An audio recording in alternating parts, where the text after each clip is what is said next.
ஞாயிறு சிந்தனை. தவக்காலத்தின் 3வது ஞாயிறு 2 ஆழமான கருத்துக்களை சிந்திக்க நம்மை அழைக்கின்றது. ஒன்று, மனமாற்றத்தின் முக்கியத்துவம்.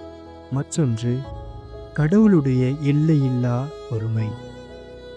இறைமகன் இயேசு இன்றைய நற்செய்தியில், நாம் பிறரை தீர்ப்பிடவோ பிறருடைய குறைகளை காணவோ கூடாது, மாறாக நம்முடைய இதயங்களை நாம் ஆராய்ந்து பார்க்க வேண்டும் என்று அழைப்பு விடுக்கின்றார்.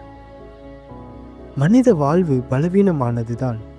ஆனால் நாம் வாழ்கின்ற ஒவ்வொரு நொடி பொழுதும் கடவுளுடைய இரக்கத்தை நாம் கட்டி தழுவ ஒரு மிக பெரிய வாய்ப்பு ஆகும். அத்திமர உவமையானது கடவுளை நம் ஆன்மாக்களின் தோட்டக்காரராக எடுத்து காட்டுகிறது.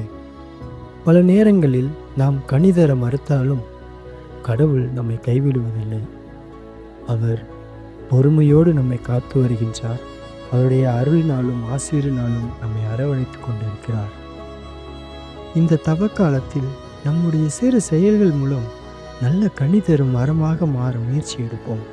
நம்மை சுற்றி உள்ளவர்களுக்கு நம்மால் முடிந்த அன்பை கொடுப்பது, நாம் தவறு செய்யும் போது அவர்களிடம் மன்னிப்பு கேட்பது போன்ற செயல்களினால் அவர்களுடைய உறவையும் இறைவனுடைய உறவையும் நம்மால் புதுப்பித்துக் கொள்ள இயலும்.